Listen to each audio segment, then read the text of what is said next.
इस वीडियो में हम लोग देखेंगे प्रोकैरियोट्स के बारे में, मतलब कि जितना भी एनसीईआरटी में जो cell the unit of life chapter है उसमें प्रोकैरियोट्स के बारे में जितना भी डिटेल दिया गया है, एक एक वर्ड मैंने एनसीईआरटी का यहाँ पे लिख डाला है।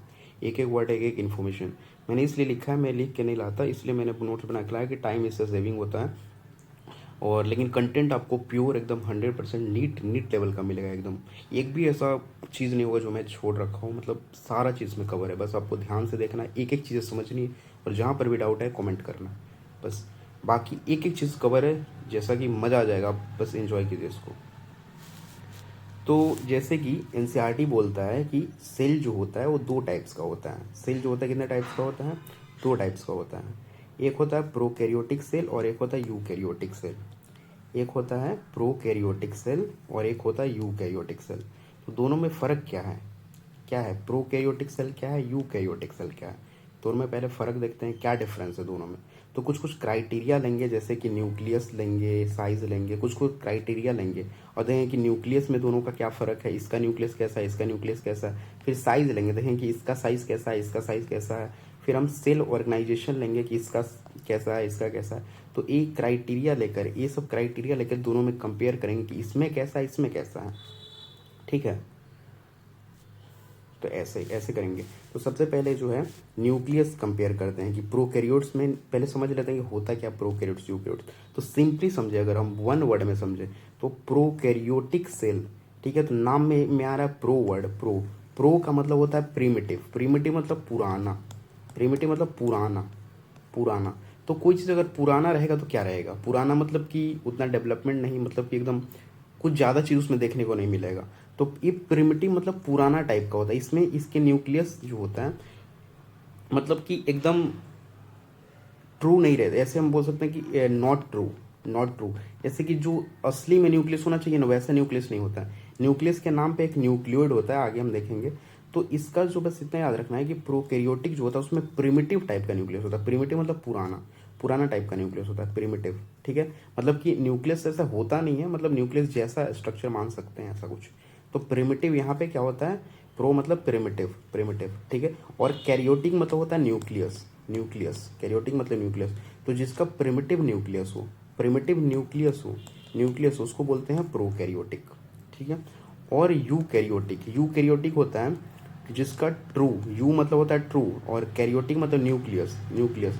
तो जिसका ट्रू न्यूक्लियस हो उसको बोलते हैं eukaryotic, true nucleus. Basically prokaryotes और यूकैरियोट्स जो है, ये सब तो बाकी ये सब क्राइटेरिया जो है उतना इंपॉर्टेंट नहीं रखता। मेनली जो प्रोकैरियोट्स यूकैरियोट्स को बांटने का क्राइटेरिया होता है वो न्यूक्लियस ही होता है। इसमें न्यूक्लियस कैसा है, मतलब कि ट्रू वाला है कि फॉल्स वाला है।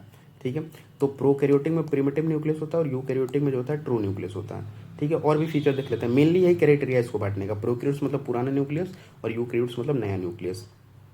ठीक है, अब न्यूक्लियस किसी को नहीं पता है तो न्यूक्लियस क्या होता है? ये सेल का कंट्रोल सेंटर होता है। मतलब आगे पढ़ने को मिलेगा, अभी इसको मैं टाइम वेस्ट करना अच्छा नहीं है। तो न्यूक्लियस, न्यूक्लियस जो है इसका बात करें तो इसका क्या होता है? नो ट्रू होता है, मतलब कि इसका ट्रू न्यूक्लियस नहीं रहता है। तो क्या रहता है इसमें? ट्रू न्यूक्लियस नहीं रहता तो न्यूक्लियोइड रहता है, न्यूक्लियोइड। न्यूक्लियोइड क्या होता है? न्यूक्लियोइड एक जगह होता है सेल में, सेल में एक जगह होता है जहाँ पे उसका डीएनए मिलेगा। न्यूक्लियोइड एक जगह है, जैसे न्यूक्लियस होता है, जैसे न्यूक्लियस न्यूक्लियस होता है, जैसे न्यूक्लियस होता है तो न्यूक्लियस के अंदर में हमको क्या मिलता है? डीएनए मिलता है। ठीक है, इतना तो बेसिक आइडिया होगा ही कि ये है न्यूक्लियस और न्यूक्लियस के अंदर में हमको डीएनए में देखने को मिलता है। तो इसमें तो न्यूक्लियस है ही नहीं, प्रोकैरियोट्स जो इसमें तो न्यूक्लियस है ही नहीं, तो डीएनए होगा कहाँ? तो यहाँ पे न्यूक्लियोइड एक जगह होता है, रीजन होता है, न्यूक्लियस की तरह ही मान सकते हैं। न्यूक्लियोइड एक जगह है जहाँ पे इसका डीएनए वगैरह देखने को मिलेगा। तो यहाँ पे न्यूक्लियस ना होके क्या होता है? न्यूक्लियोइड होता है।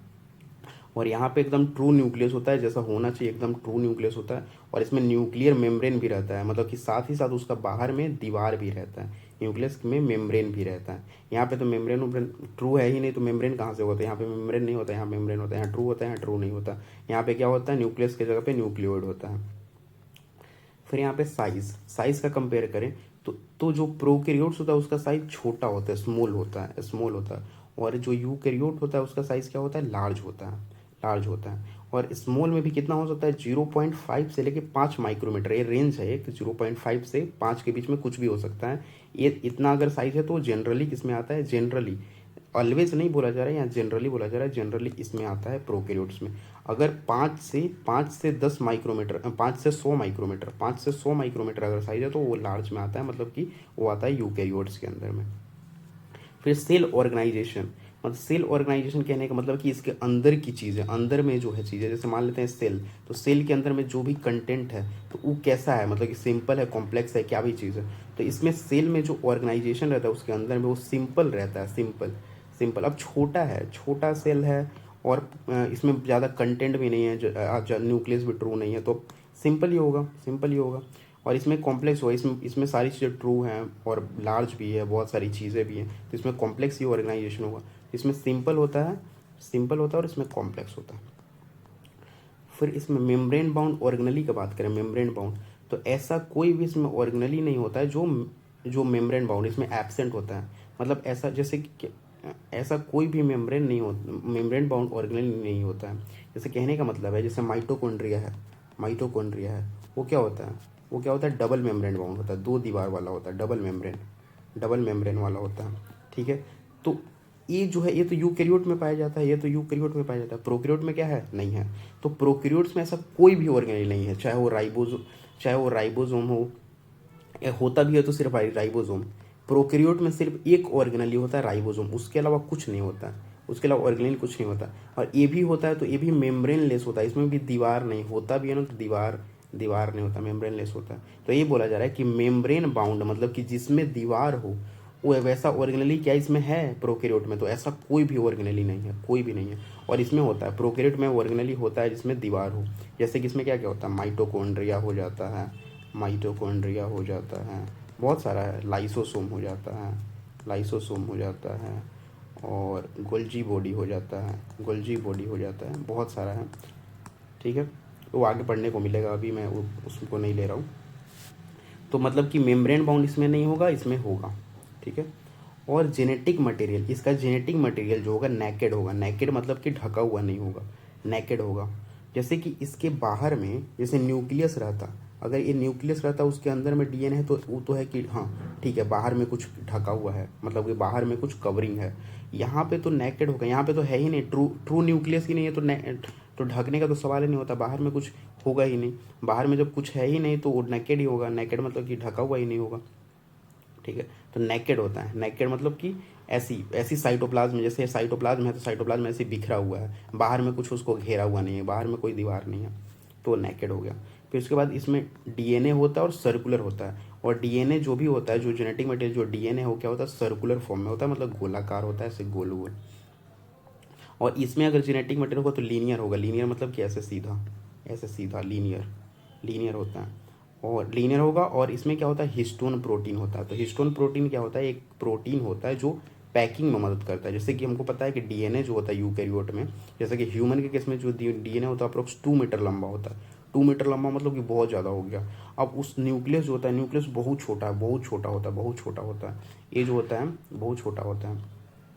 ठीक है, तो इसको में अगर हमको इसको 2 मीटर को अगर इसमें हमको पैक करना है, इतना इतना छोटा जगह में, समझ रहे हैं, जैसे सेल ही हमको दिखाई नहीं देता है, सेल के अंदर में न्यूक्लियस मतलब और छोटा, तो और छोटा में इतना छोटा जगह में हमको 2 मीटर ऐसे लंबा हमको धागा को इसमें पैक करना है। तो उसके लिए क्या होता है, वहाँ पे हिस्टोन प्रोटीन होता है, हिस्टोन प्रोटीन जो होता है पैकिंग करने में मदद करता है, इसको पैक करके इतना छोटा कर देता है कि इसमें आके फिट हो जाता है, इसमें आके फिट हो जाता है। तो अभी बस इतना याद रखना है, हिस्टोन प्रोटीन क्या है, एक पैकिंग प्रोटीन होता है। ये क्या करता है, पैकिंग प्रोटीन होता है, पैकिंग प्रोटीन, पैकिंग प्रोटीन होता है। ये क्या करता है, पैकिंग करता है, मतलब कि 2 मीटर लंबा जो न्यूक्लियस है, चाहे कोई भी ऑर्गेनिज्म हो, तो उसमें उसके साइज से बड़ा, उसके सेल से बड़ा तो उसका डीएनए होता है, तो उसके डीएनए को उसमें पैक करके रखना है इतना छोटा साइज में, तो पैकिंग के लिए हिस्टोन प्रोटीन होता है। तो यहाँ पे जो होता है इसमें यूकैरियोट में हिस्टोन प्रोटीन होता है। यहाँ पे जो होता है, यहाँ पे नॉन हिस्टोन होता है, यहाँ पे नॉन हिस्टोन होता है। इसमें क्या होता है, इसमें नॉन हिस्टोन प्रोटीन होता है, नॉन हिस्टोन। फिर इसमें राइबोसोम जो होता है, इसमें 70s टाइप का राइबोसोम होता है, और इसमें जो राइबोसोम होता है 80s टाइप का होता है। ये 70s वाला होता है और इसमें 80s वाला होता है। और सेल डिवीज़न, अगर सेल का डिवीज़न का बात करें कि ये सेल को कैसे डिवाइड करता है, जैसे कि अगर मान लो कि इसको क्या करना हो, जैसे ये एक सेल है, एक सेल से इसको 2 सेल बनाना है, तो कैसे कैसे ये सेल को डिवाइड करेगा, तो जिस प्रोसेस से करता है उसका नाम होता है बाइनरी फिजन, बाइनरी फिजन। जैसे बाइनरी फिजन का मतलब ये होता है कि एक से दो में टूट जाना, एक सेल था उसमें दो बन गया, फिर ए जो था फिर इसमें ए फिर दो में टूट गया, फिर ए वाला दो में टूट गया, ऐसे। तो बाइनरी फिजन, तो जो प्रोकैरियोट्स में होता है वो होता है बाइनरी फिजन, मतलब एक से दो में टूट जाता है, सेल डिवीजन का मेथड। और जो यूकैरियोट होता है उसमें माइटोसिस और मियोसिस होता है, माइटोसिस मियोसिस, ये पढ़ने को मिलेगा, सेल साइकिल एक चैप्टर है उसमें पढ़ने को मिलेगा, cell cycle and cell division. तो अभी माइटोसिस के लिए अभी याद करें तो माइटोसिस मतलब होता है कि एक से उसमें क्या होता है, दो सेल बनता है। माइटोसिस डिवीजन मतलब इतना भी समझ सकते हैं कि एक माइटोसिस जब होता है तो एक से दो सेल बनता है, एक से दो सेल। और मियोसिस मतलब कि एक जब मियोसिस होगा पूरी तरह से तो उसमें क्या होता है, चार सेल बनता है। अभी मियोसिस का मतलब ये समझ सकते हैं। तो ये माइटोसिस है और मियोसिस। तो यूकैरियोटिक में क्या, तो आगे देखते हैं। तो आगे है क्या कि इसका एग्जाम्पल है कि प्रोकैरियोट्स में कौन आता है, यूकैरियोट्स में कौन आता है। तो प्रोकैरियोट्स में आता है मोनेरा। जैसे क्या होता है, जैसे कि पांच पांच किंगडम होते हैं। किंगडम कितना होता है, पांच होता है। पांच किंगडम होता है, एक होता है मोनेरा, एक होता है प्रोटिस्टा प्रोटिस्टा और एक होता है फंजाई, एक होता है प्लांटे और एक होता है एनिमेलिया। तो ये पांच जो है, ये पांच किंगडम है। तो जो पहला जो किंगडम है मोनेरा वो प्रोकैरियोट है। पहला वाला जो किंगडम है वो प्रोकैरियोट है। बाकी सारे जो किंगडम में मेंबर आते हैं, जो भी आएगा वो सब यूकैरियोटिक होते हैं। तो पहला मेंबर वाले जितने भी हैं, पहला मेंबर वाले वो सब प्रोकैरियोटिक हैं। जैसे कि मोनेरा में क्या क्या आता है, मोनेरा में बैक्टीरिया आता है और साइनोबैक्टीरिया आता है। तो जितने भी बैक्टीरिया होंगे, जितने भी साइनोबैक्टीरिया होंगे, सारे मोनेरा के अंदर में आते हैं। और प्रोटिस्टा में जैसे कि अमीबा हो गया, पैरामीशियम आता है, ये सब आते हैं, ऐसे ऐसे आते हैं। फिर फंजाई हो गया, फिर उसके बाद प्लांटे हो गया, एनिमेलिया हो गया। तो मोनेरा छोड़ के बाकी सब यूकैरियोटिक में आते हैं। फिर उसके बाद है प्रोकैरियोटिक सेल। तो प्रोकैरियोटिक, अब देखो यहाँ पे क्या है कि जैसे टाइप्स ऑफ सेल में क्या था, दो तरह का सेल था, एक प्रोकैरियोटिक था, एक यूकैरियोटिक था। तो हमने समझ लिया कि दोनों में डिफरेंस क्या, प्रोकैरियोट्स में क्या डिफरेंस है, यूकैरियोट्स में क्या डिफरेंस है, समझ लिया। ठीक है। अब उसके बाद हम देखेंगे कि प्रोकैरियोटिक सेल, एक टॉपिक ही है प्रोकैरियोटिक सेल के बारे में। पूरा डिटेल में पढ़ेंगे प्रोकैरियोटिक सेल के बारे में कि प्रोकैरियोट अब होता क्या है, पूरा डिटेल में एक एक पॉइंट इसमें जो भी पढ़ने वाला है। तो prokaryotic cell is represented by bacteria, blue green algae जिसको बोलते हैं साइनोबैक्टीरिया, और माइकोप्लाज्मा, पीपीएलओ।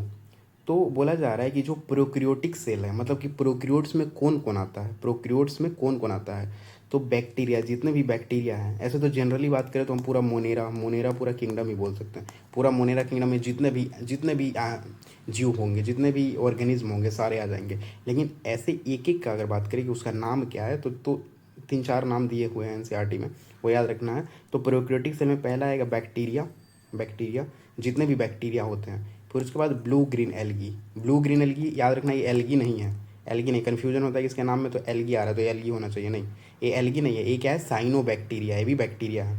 तो ब्लू ग्रीन एल्गी को साइनोबैक्टीरिया बोलते हैं। तो ब्लू ग्रीन एल्गी को हम लोग साइनोबैक्टीरिया बोलते हैं। फिर उसके बाद है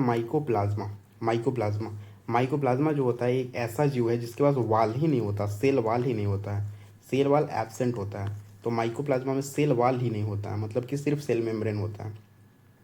तो माइकोप्लाज्मा भी इसी में आता है। फिर उसके बाद आता है पीपीएलओ मतलब होता है पी से होता है प्लूरो, फिर पी से होता है न्यूमोनिया। तो प्लूरो न्यूमोनिया लाइक ऑर्गेनिज्म। तो पीपीएलओ का फुल फॉर्म होता है, ये बहुत इंपॉर्टेंट है, याद रखना है, क्वेश्चन आते हैं यहाँ से, कि पीपीएलओ का फुल फॉर्म होता है प्लूरो न्यूमोनिया लाइक ऑर्गेनिज्म। ठीक है। प्लूरो न्यूमोनिया लाइक ऑर्गेनिज्म, ये जो है ये एक ऐसा ऑर्गेनिज्म होता है जो क्या करता है, एनिमल्स का जो लंग होता है ना, उसमें ये मिलता है और वहाँ पे बीमारी कॉज करता है। तो ये एक बीमारी करने वाला ये अच्छा जीव नहीं है। तो पीपीएलओ हो गया।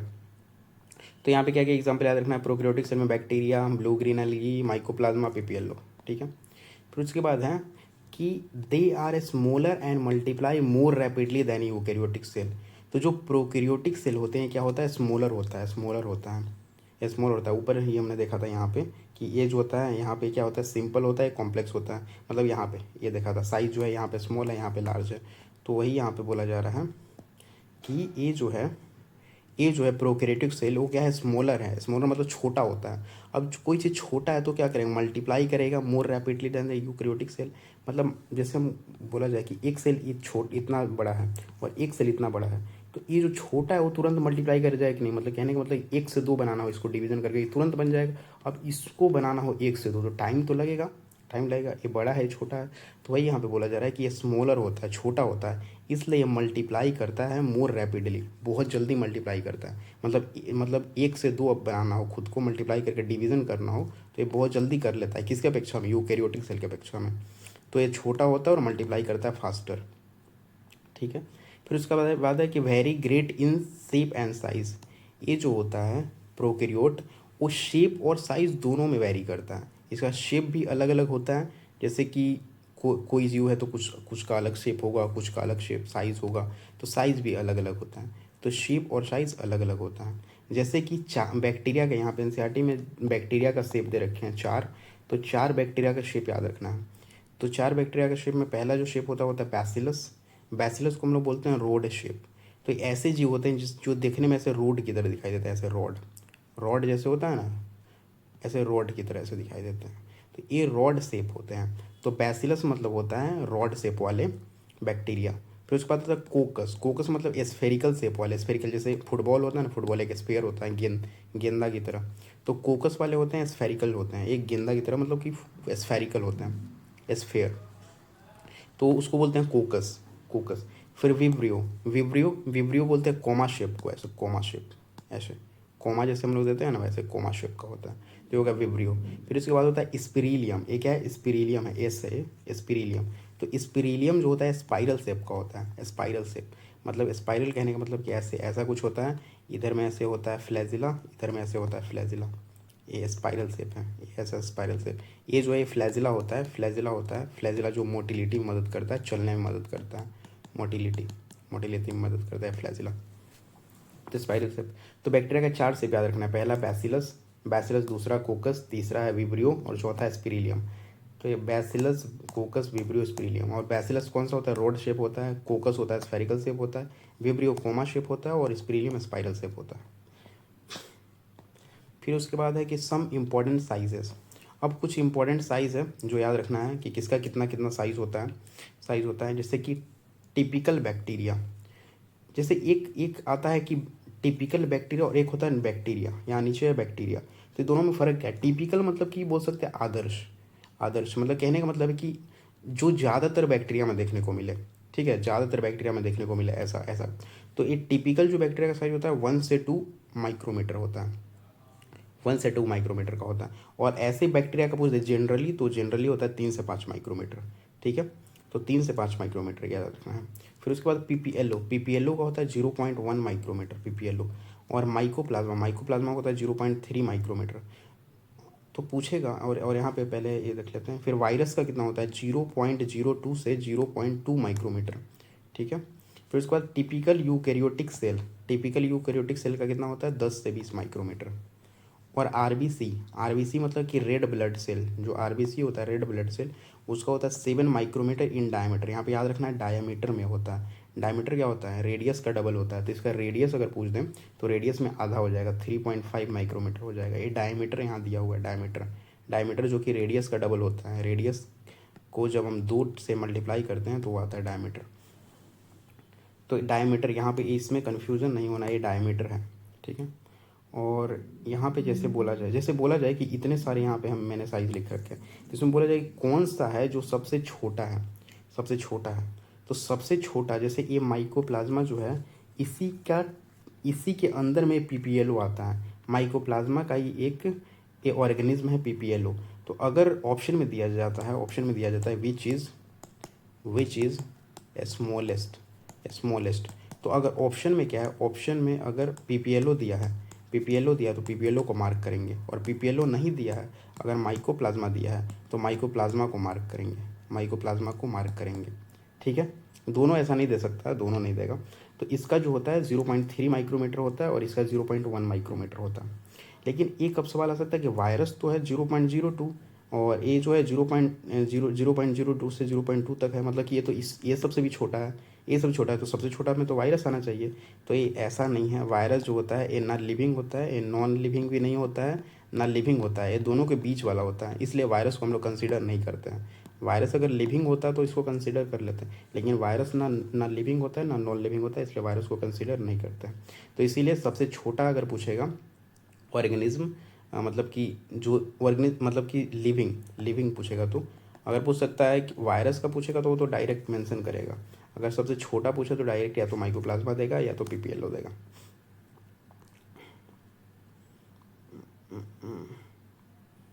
वायरस उसमें कंसिडर नहीं होगा, वायरस नहीं होगा, क्योंकि ये ना लिविंग है ना नॉन लिविंग है। इतना सारा हो गया।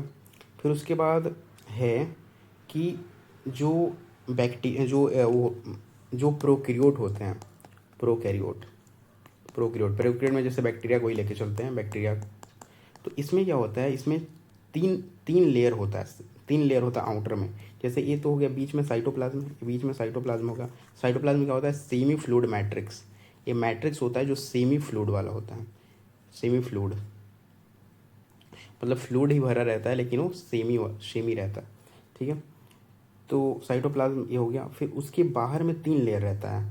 पहला रहता है सेल मेम्ब्रेन, सेल मेम्ब्रेन जो कि सबसे अंदर में रहता है, इनर मोस्ट। फिर उसके बाद होता है सेल वाल जो कि मिडल में रहता है, बीच में। फिर उसके बाहर में होता है ग्लाइकोकैलिक्स, आउटर मोस्ट होता है। तो यहाँ पे जो प्रोकैरियोट होता है उसमें तीन तीन सेल का लेयर होता है, जिसको बोलते हैं सेल एनवेलप। सेल का इन्वेलप मतलब कि जो सेल को ढक के रखा है, सेल को ढक के रखा। और तीन लेयर होता है, एक होता है ग्लाइकोकैलिक्स, एक होता है सेल वॉल और एक होता है सेल मेम्ब्रेन। तो ग्लाइकोकैलिक्स जो होता है सबसे बाहर में होता है, सबसे आउटर मोस्ट में होता है। और सेल वॉल जो होता है उसके थोड़ा अंदर में होता है, फिर उसके थोड़ा अंदर में सेल मेम्ब्रेन होता है। तो अगर पूछ दे क्वेश्चन कि इसको हमको आउटर टू इनर में, अगर हमको सेल एनवेलप का ऑर्डर पूछ दे, आउटर टू इनर, बाहर से अंदर पूछ दे, तो बाहर सबसे कौन है, ग्लाइकोकैलिक्स। ग्लाइकोकैलिक्स के बाद कौन है, सेल वॉल के बाद कौन है, सेल मेम्ब्रेन। तो इस तरह से हो जाएगा। और अंदर से बाहर पूछ दे, इनर टू आउटर, अंदर से बाहर पूछे तो अंदर कौन है, अंदर में सेल मेम्ब्रेन। उसके बाहर कौन आ जाएगा, उसके बाद आ जाएगा सेल वॉल, फिर उसके बाद कौन आ जाएगा, ग्लाइकोकैलिक्स। ये होता है ऑर्डर। तो ये तीन लेयर याद रखना है कि तीन लेयर होता है, मतलब कि तीन, जिसको बोलते हैं सेल एनवेलप। और इस सेल एनवेलप का क्या काम होता है, प्रोटेक्टिव यूनिट की तरह काम करता है, मतलब कि सेल को प्रोटेक्शन देता है। ये क्या करता है, प्रोटेक्शन देने का काम करता है, उसको सुरक्षा देता है, ठीक है। ये हो गया। और ये हो गया। तो प्रोकैरियोट्स में कितना होता है, तीन लेयर होता है। यहाँ पे बोला जा रहा है जैसे कि इसमें भी जो एक ग्लाइकोकैलिक्स है, ये सब में नहीं होता है। जरूरी नहीं है कि जितना भी प्रोकैरियोट्स है सब में ग्लाइकोकैलिक्स देखने को मिले, नहीं, ग्लाइकोकैलिक्स सब में नहीं मिलता है। और सेल वाल भी जो होता है, सेल वाल भी में भी सब में नहीं मिलता है। तो सेल वाल जो होता है, माइकोप्लाज्मा एक ऐसा प्रोकैरियोट है जिसमें सेल वाल नहीं होता है, सेल वाल नहीं होता है माइकोप्लाज्मा। जैसे यहाँ पे लिखा हुआ है नीचे में कि prokaryotes have cell wall surrounding the cell membrane. तो बोला जा रहा है कि प्रोकैरियोट्स के पास सेल वॉल होता है, प्रोकैरियोट्स के पास सेल वॉल होता है। हमने देखा है कि ये प्रोकैरियोट्स है, इसके पास सेल वॉल है। और वो किसको सराउंड कर रहा है, सेल मेम्ब्रेन को सराउंड कर रहा है, सेल मेम्ब्रेन को ढका हुआ है। तो ये यहाँ पे बोल रहा है कि ये सेल मेम्ब्रेन है और उसको कौन ढका हुआ है, सेल वॉल ढका हुआ है। तो यही यहाँ पे बोला जा रहा है कि prokaryotes have cell wall surrounded the cell membrane, ठीक है। लेकिन एक्सेप्ट, ऐसा कौन सा है जिसमें सेल वॉल नहीं होता है, तो माइकोप्लाज्मा, एक्सेप्ट माइकोप्लाज्मा। तो माइकोप्लाज्मा में याद रखना है कि ऐसा ऑर्गेनिज्म होता है जो वॉललेस ऑर्गेनिज्म होता है, मतलब इसके पास वॉल ही नहीं होता, सेल वॉल ही नहीं होता। तो माइकोप्लाज्मा ऐसा ऑर्गेनिज्म है जिसके पास सेल वॉल नहीं होता, सेल वॉल नहीं होता। उसके बाद आगे है कि in addition to genomic DNA many bacteria have a small circular DNA outside the genomic DNA known as plasmid. तो बोला जा रहा है कि जैसे क्या होता है कि जो बैक्टीरिया होते हैं या प्रोकैरियोट ही बोल देते हैं, क्योंकि प्रोकैरियोट के अंदर में बैक्टीरिया आता है, दोनों सेम ही चीज़ मान के चल रहे हैं। तो जैसे बैक्टीरिया का एग्जांपल लेके चलते हैं, ठीक है। तो बैक्टीरिया जो होता है उसमें एक तो होता है मेन डीएनए, जिसको बोलते हैं जीनोमिक डीएनए, जो इसके चीज़ों को डिफाइन करेगा कि बैक्टीरिया का पूरा मतलब कैरेक्टर को पूरा डिसाइड करेगा, जो जीनोमिक डीएनए होता है। तो एक तो होता है ये जीनोमिक डीएनए, एक तो मतलब मान लेते हैं ये जीनोमिक डीएनए है, ये वाला जीनोमिक। लेकिन उसके अलावा कुछ कुछ बैक्टीरिया होते हैं, उसमें क्या होता है, एक अलग डीएनए होता है, एक्स्ट्रा डीएनए होता है, उसको हम लोग बोलते हैं प्लाज्मिड। क्या बोलते हैं? प्लाज्मिड। तो जीनोमिक डीएनए के अलावा कुछ कुछ बैक्टीरिया में, सब में नहीं हुआ, कुछ कुछ बैक्टीरिया में हमको प्लाज्मिड देखने को मिलता है, प्लाज्मिड। यही यहाँ पे बोला जा रहा है कि in addition to genomic DNA तो है ही, उसके अलावा मेनी बैक्टीरिया, बहुत सारे ऐसे बैक्टीरिया जिसके पास स्मॉल, वो कैसा होता है, स्मॉल सर्कुलर डीएनए मिलता है, और उसी को हम लोग क्या बोलते हैं, प्लाज्मिड बोलते हैं, प्लाज्मिड। तो जीनोमिक डीएनए क्या होता है पहले समझ लेते हैं कि जीनोमिक डीएनए जो होता है, जीनोमिक डीएनए, ये पहली बात तो सिंगल होता है, सिंगल जीनोमिक डीएनए मतलब मेन डीएनए, ये तो सब में होगा, मेन डीएनए इसको बोलते हैं, ये सब में होगा, जितना भी बैक्टीरिया हो सब में होगा, ये तो सब में होगा, इसमें कोई भी एक्सेप्शन नहीं है। जीनोमिक डीएनए सब में रहता है, और सब में रहता है, ये क्या होता है, पहला बात तो ये सिंगल होता है, एक होगा, ये कितना होगा, एक होगा, और सिंगल क्रोमोजोम, ठीक है, एक क्रोमोजोम वाला होगा, एक क्रोमोजोम जैसे ऐसे, एक क्रोमोजोम या तो ऐसे रहे या तो ऐसे रहे, मतलब एक ही क्रोमोजोम रहेगा, ठीक है। उसके अलावा क्या रहेगा, सर्कुलर डीएनए रहेगा, सर्कुलर रहेगा तो ऐसे सर्कल के फॉर्म में रहेगा, ठीक है, सर्कुलर डीएनए। तो सिंगल क्रोमोजोम बनाएगा तो एक बनाएगा, और ये सर्कुलर डीएनए के फॉर्म में रहेगा, ये होता है मेन डीएनए, जो जीनोमिक डीएनए है, जो इसके मेन कैरेक्टर को डिसाइड कर रहा है। उसके अलावा जो होता है, कुछ कुछ जो होता है बैक्टीरिया, उसमें प्लाज्मिड भी होता है, मतलब लिखा हुआ यहाँ पे मेनी बैक्टीरिया, बहुत सारे ऐसे बैक्टीरिया हैं जिसमें क्या होता है, प्लाज्मिड रहता है। तो प्लाज्मिड क्या होता है, प्लाज्मिड होता है स्मॉल, प्लाज्मिड क्या होता है, पहली बात तो एकदम छोटा सा होता है, एकदम छोटा होता है, और सर्कुलर होता है, ये भी जो होता है सर्कुलर, जैसे ये था, ये भी यहाँ पे सर्कुलर था, तो ये भी जो होता है छोटा होता है और सर्कुलर होता है, मतलब गोलाकार होता है। और ये क्या होता है, आउटसाइड जीनोमिक डीएनए को छोड़ के ये अलग सा डीएनए होता है, ये भी डीएनए ही है, लेकिन ये जीनोमिक डीएनए के अलावा है, इसलिए लिखा जा रहा है आउटसाइड जीनोमिक डीएनए को छोड़ के एक प्लाज्मिड वाला डीएनए है, ठीक है। तो ये एक्स्ट्रा है तो क्या इसका काम है, ये एक्स्ट्रा जब है तो कुछ तो काम होगा, क्यों एक्स्ट्रा दिया जा रहा है सेल में। तो ये जो है एक्स्ट्रा, इसका काम है कि give unique phenotypic character to bacteria को एक अलग ही फायदा देता है, अलग ही फेनोटिपिक कैरेक्टर देता है, एक अलग ही इसका कैरेक्टर देने का काम है। तो क्या देता है, ये क्या करता है, one such character resistance to antibiotic जैसे क्या होता है, एंटीबायोटिक जैसे हम लोग को कोई बैक्टीरियल बीमारी हो जाता है, एंटीबायोटिक कोई हम लोग को बैक्टीरियल बीमारी हो जाता है, तो उसमें हम लोग क्या करते हैं, दुकान पे जाते हैं और क्या करते हैं, एंटीबायोटिक दवा लेते हैं, जो दवाई लेते हैं बैक्टीरिया को मारने के लिए, वो एंटीबायोटिक होता है। तो हमने क्या किया, दवा लेकर आया दुकान से और खा लिया, एंटीबायोटिक खा लिया, लेकिन हम देख रहे हैं कि वो बैक्टीरिया मर ही नहीं रहा है, हमारा बीमारी ठीक ही नहीं हो रहा है। तो वो जो बैक्टीरिया होगा, उस बैक्टीरिया में क्या होगा, प्लाज्मिड होगा। तो प्लाज्मिड होगा तो क्या होगा, उसके पास एक कैरेक्टर है एंटीबायोटिक से सुरक्षा का, तो क्या करेगा, अपने आप को सुरक्षा कर लेता है। तो जिस भी बैक्टीरिया के पास प्लाज्मिड है तो वो क्या करता है, एंटीबायोटिक से सुरक्षा देता है, इसलिए वो बैक्टीरिया जल्दी मरता नहीं और बीमारी ठीक नहीं होता है जल्दी, ये चीज़ है। फिर उसके बाद एक और काम है इसका, प्लाज्मिड का, plasmid DNA use to monitor bacterial transformation with foreign DNA. इसका कहने का क्या मतलब है कि प्लाज्मिड जो डीएनए होता है वो किसमें मदद करता है, use to monitor bacterial transformation with foreign DNA. कहने का मतलब है कि जो प्लाज्मिड होता है, जैसे मान लेते हैं कि ये प्लाज्मिड है और एक और यहाँ पे डीएनए है, एक और डीएनए है, तो मान लेते हैं ये दोनों का, ये डीएनए जो है, ये जो डीएनए है इसका खासियत है कुछ, जैसे इसका खासियत है कि अगर ये डीएनए जो है इसके साथ मिल के अगर किसी दूसरा ऑर्गेनिज्म के शरीर बॉडी में जाता है, एक सेकेंड, इसको ये ऐसे बायोटेक में अच्छा से पढ़ना है, बट यहाँ पे मैं थोड़ा समझा देता हूँ।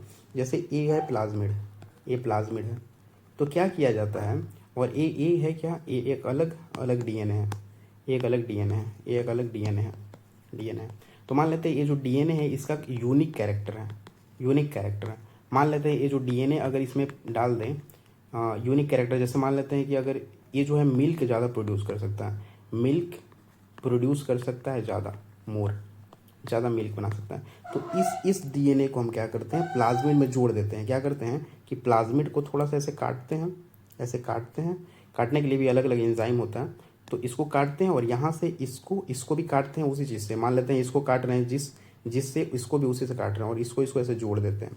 जोड़ने के बाद क्या करते हैं कि एक दूसरा ऑर्गेनिज्म होता है, यहाँ पे मान लेते हैं कोई ऑर्गेनिज्म है, तो इसके बॉडी में इसको ऐसे डाल देते हैं, इस प्लाज्मिड को, ये जो प्लाज्मिड जो नया बना है, पहले ये अलग था, ये डीएनए अलग था, तो अब क्या किया, दोनों को इंसर्ट करके इस प्लाज्मिड को क्या किए, इसमें इसके शरीर में डाल दिए। तो ये जो नया ऑर्गेनिज्म अब जो होगा इसके शरीर में, अब जो प्लाज्मिड आया, ये जो प्लाज्मिड आया जिसमें ये, इसमें आधा उसका था और आधा इसका था, ये जो आया, इसके पास ये जो ऑर्गेनिज्म होगा, अब इसके पास जो एबिलिटी होगा कि ये खूब सारा मिल्क बनाएगा, खूब सारा मिल्क बनाएगा, मिल्क प्रोड्यूस करेगा लार्ज अमाउंट में, प्रोड्यूस मोर।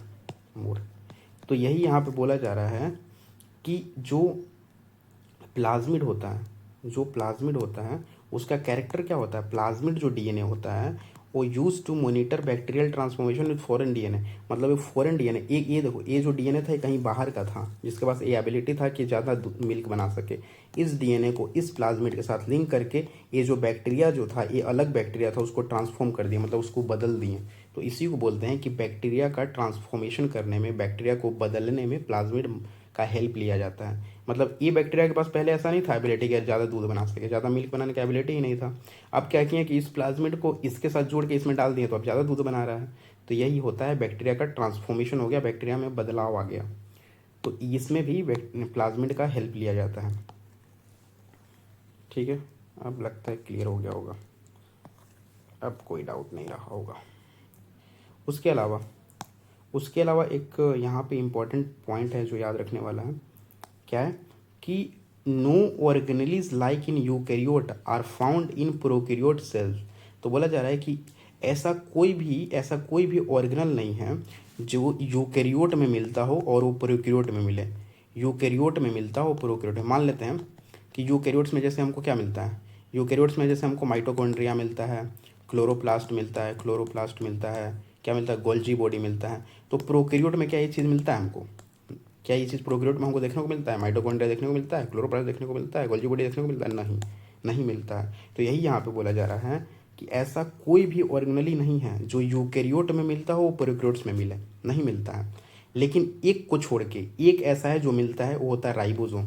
राइबोसोम जो होता है वो दोनों में मिलता है, फाउंड इन बोथ प्रोकैरियोट और यूकैरियोट।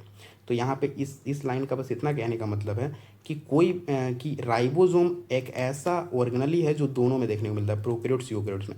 बाकी इसके अलावा कोई नहीं है जो दोनों में देखने को मिले, सिर्फ राइबोसोम ही दोनों में कॉमन है। फिर उसके बाद यहाँ पे है कि prokaryotes have something unique in the form of inclusions. तो प्रोकैरियोट्स के बाद एक यूनिक चीज़ होता है, उसको बोलते हैं इंक्लूजन। ये बात का टॉपिक है, अभी इस पर डिस्कस नहीं करेंगे ज़्यादा। इंक्लूजन मतलब कि ये क्या होता है, रिजर्व मटेरियल को रिप्रेजेंट करता है। रिजर्व मटेरियल कहने का मतलब है कि ये जो होता है ये स्टोरेज के लिए होता है। किसके लिए होता है, स्टोरेज के लिए। अभी के लिए इतना समझ सकते हैं, एक इसके लिए होता है इंक्लूजन, स्टोरेज के लिए होता है। तो प्रोकैरियोट्स के बाद समथिंग यूनिक होता है, एक यूनिक चीज़ होता है, क्या, ये स्टोरेज के लिए मान सकते हैं कि कुछ खाना वगैरह को स्टोर करके रखना हो तो उसके लिए इंक्लूजन के रूप में स्टोरेज के लिए रहता है।